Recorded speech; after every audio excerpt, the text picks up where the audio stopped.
Selamat datang ke Sepak Bola Podcast.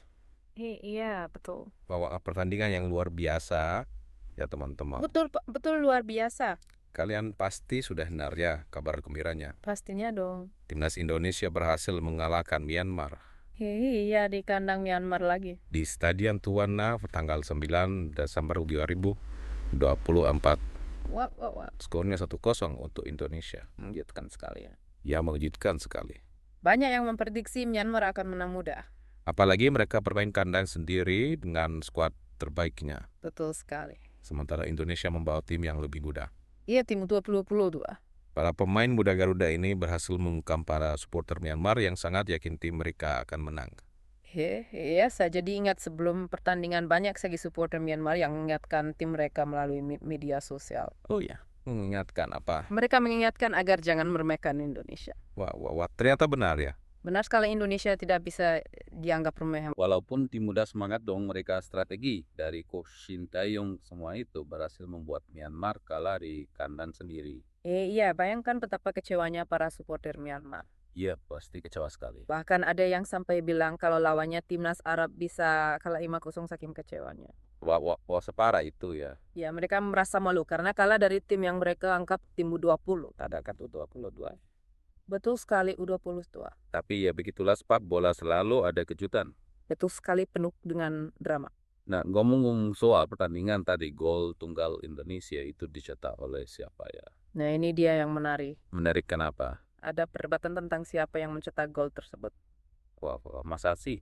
Ya, antara Senawi Mangkualam bekanan andalan kita atau gol bunuh diri dari si pemain Myanmar. Jadi siapa yang benar-benar mencetak gol? Ya, ini menarik sekali pertanyaannya siapa yang mencetak gol itu Asnai atau Vini Ong? Iya nih kalau dilihat dari tayangan ulang sih sepertinya bola terakhir disentuh oleh si Ninianya keras. Betul, tapi arahnya sudah mengarah ke gawang sebelum disentuh oleh Vini Ong. Bahwa Kadi membingungkannya. Ia membingungkan tapi terlepas dari siapa pencetak golnya yang penting Indonesia menang. Betul sekali, kemenangan ini membawa Indonesia ke posisi kedua di klasemen sementara grup B Piala AFF 2024. Wah, ini awal yang sangat bagus ya untuk perjalanan timnas Indonesia di Piala AFF tahun ini. Ya, mudah-mudahan momentum ini bisa terus berlanjut di pertandingan berikutnya dan membawa Indonesia juara Piala AFF 2024.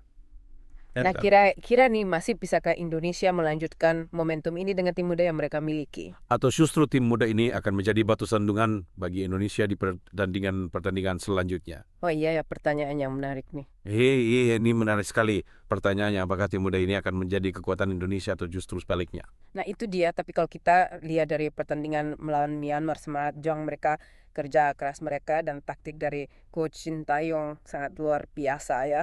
Betul sekali, mereka bermain dengan penuh percaya diri yang gak takut menghadapi pemain senior Myanmar. Padahal kan banyak yang pengalamannya lebih banyak ya. Iya betul, tapi mereka nggak santar wala mereka yang membuat pemain Myanmar kewalahan. Jadi menurut kamu gimana? Menurut saya tim muda ini bukanlah batu sandungan, tapi justru aset berharga untuk timnas Indonesia. Wah, setuju sekali. Mereka adalah masa depan sepak bola Indonesia yang penuh dengan potensi dan semangat juang yang tinggi. Betul sekali, tinggal bagaimana kita mendukung dan mengembangkan potensi mereka agar bisa menjadi pemain-pemain kelas dunia di masa depan. Amin. Tapi tentu saja perjalanan timnas Indonesia di Piala AFF ini masih panjang ya. Betul, masih banyak tantangan yang harus mereka hadapi. Apalagi mereka ini kan tim muda yang secara pengalaman masih minim ya dibandingkan dengan tim-tim lain yang sudah lebih matang dan berpengalaman. Kalau menurut kamu tantangan terbesar apa nih buat timnas Indonesia di Piala AFF ini? Wah, kalau tantangan terbesar sih menurut saya menjaga konsistensi permainan. Konsistensi permainan kenapa tuh? Karena tim muda ini kadang permainannya bagus banget, tapi kadang juga menurun drastis. Oh begitu ya. Nah, ini yang harus diwaspadai oleh Coach Shin Tae-yong dan tim pelatih. Jadi gimana dong? Mereka harus bisa membuat para pemain muda ini bermain dengan performa yang stabil di setiap pertandingan. Wah ya susah juga ya. Betul, jangan sampai terjadi penurunan performa yang signifikan karena itu bisa merugikan timnas Indonesia. Betul sekali, jadi intinya konsistensi adalah kunci untuk meraih kesuksesan di Piala AFF ini ya. Hei, betul sekali.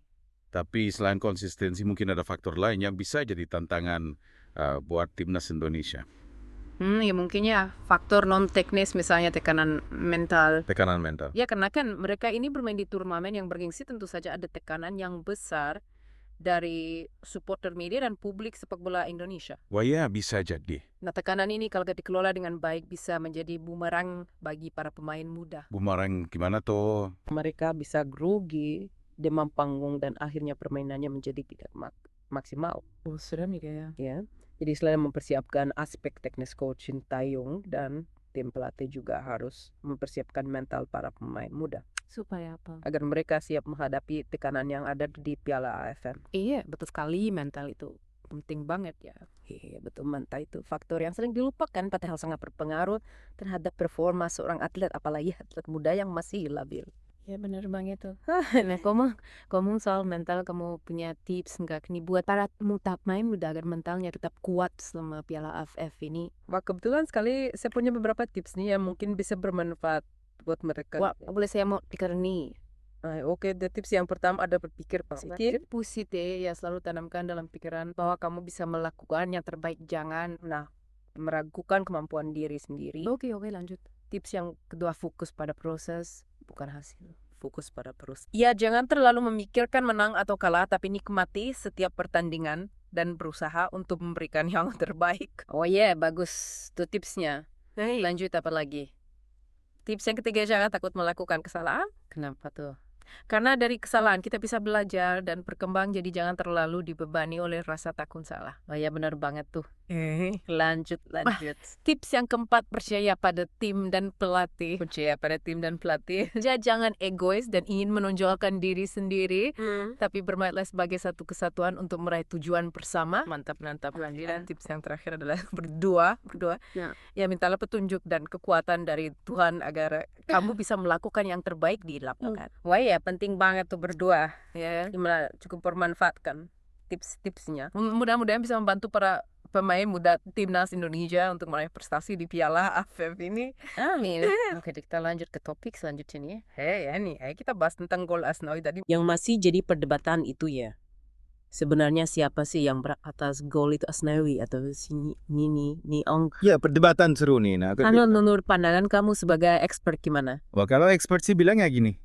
Gimana? Sebenarnya saya ajak kalau mau dibilang gol bunuh diri. Gol bunuh diri? Karena kan ini Ong yang terakhir menyentuh bola, Iya sih. tapi di sisi Iya, lain isi laras tadi juga. dan besar. Karena tembakannya itu Bahaya. tembat. Ini ya, Ni Ong panik. panik. Dan akhirnya malah masukin bola ke gawang sendiri. Oh, jadi intinya. Intinya gol itu hasil kerja sama Asnawi dan Zini Yong. Iya. Kayak Tapi ya sudahlah, yang penting Indonesia menang. Iya betul, yang penting menang.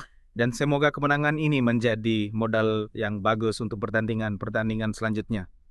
Amin. Oke, teman-teman, itu dia tadi perbincangan seru kita tentang kemenangan timnas Indonesia atas Myanmar. Seru banget ya, pertandingannya penuh dengan kejutan dan drama. Jangan lupa untuk subscribe channel kami. Sampai jumpa. Dadah.